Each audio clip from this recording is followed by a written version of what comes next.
because a guy from EPA can be here. Okay. But I won't go into the full spiel, but I work for the Office of Sustainable Communities at EPA, and our connection to all of this is that where and how we build affects the environment, okay? So what our office does is provides a lot of technical assistance programs to communities who want to grow and develop in a more sustainable way. That will lead to better environmental outcomes, blah, blah, blah. But then we also see that there's multiple benefits in a lot of how we build too. So we do, as I said, we do a lot of technical assistance, mainly a lot in the world of policy, ordinances, changing all that, really world of wonkiness. I'm an unabashed designer. I joined 5 years ago. And me and a colleague, Abby Hall, started this program called Green America's Capitals because we thought design and the power of visualization is really important. Because if something doesn't look good, or if it looks like crap, and I'm off duty hours now, so I can use the language, it's not going to be adapted or adopted by the community. So it really matters what things look like. So our program was started in 2010. And what we do is we focus specifically on state capitals in the District of Columbia. We do that because they're high-profile locations. They're under the noses of state legislators. People come and visit the state capitals. They can see the ideas there, take it out to other their communities in the state, and go nationwide. And so what we do is we basically we send out letters to the mayors of all the state capitals in the District of Columbia, and we say, okay, do you have some design issue that you need to want some help on? And then what we do is we don't provide them a grant, we provide this technical assistance where we then help them create well, we go through a whole selection process. We don't make it very onerous, just 4 pages. If you can't describe what your issue is in 4 pages, we probably can't help you. Create a scope of work for them, and then we go out and hire design firms through small business contract vehicles. Then we do a design charrette. I just came back from one in Des Moines just a few days ago. I leave next week for Helena, Montana for one there. And then we do a final report. And then we get to implementation. So these are the cities that, the 10 that we've already worked in, the 5 that we have going on right now. The website where you can see all the design reports is there. I know it's also in your program. So I'm going to just kind of really whip through some of the examples of what's going on there. And a couple of the cities, they came to us with plaza issues, so derelict plazas. This was the unfortunately named Slack Plaza in Charleston, West Virginia. We have the infamous City Hall Plaza in Boston, Massachusetts, that they're starting to do some work on. Those were in their first year. Then we worked in like Jefferson City. We worked on restoration of a stream corridor, making it into more of an amenity rather than the hazard that it is now. But a lot of what we do really works primarily in the public realm, and that's where a lot of the cities come to us with issues saying, okay, we have some circulation, accessibility issue that we really need help on. This was around the Anacostia metro station. If you've ever been there, it's a horrible look. You can't get to the metro station without taking your hands in your life in your hands. So, well, you know what I mean. It's dangerous. And so, using these visualizations, I'm not doing the whole before and after just because of time, but for a couple of last ones, I'll get there. This is in Hartford, Connecticut, Capitol Avenue, connecting the Capitol grounds to the Frog Hollow neighborhood, which is a lower income neighborhood, just a few blocks away, but it might as well be like 20 miles away because there was really not a very good connection between the two. The Selma to Montgomery Trail, historic trail in Montgomery, Alabama. This is really a great project we just finished there with the designers. And they actually have to build some of this by 2050, because that's the 50th anniversary of the march.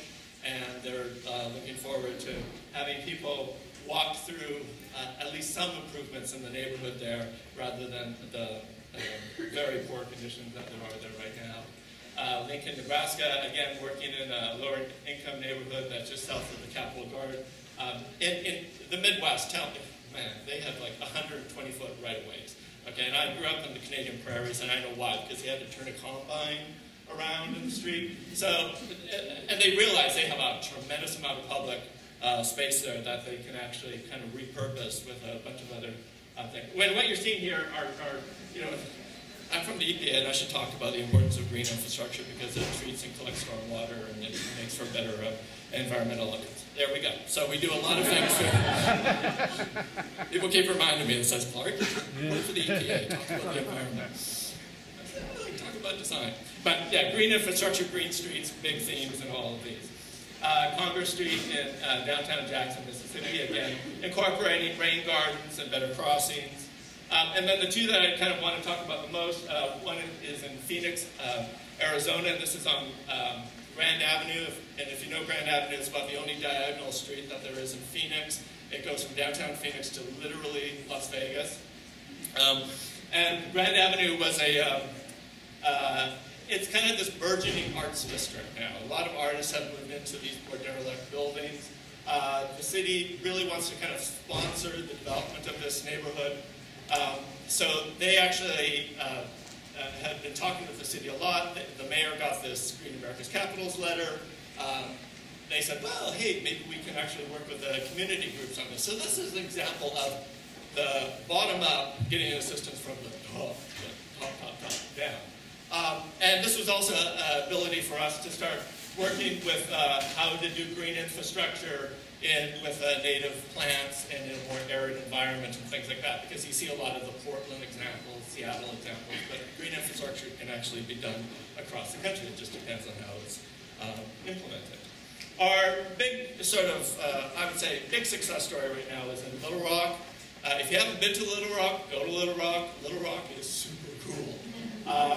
And I just actually had the mayor on a panel at a conference in Kansas City just last week.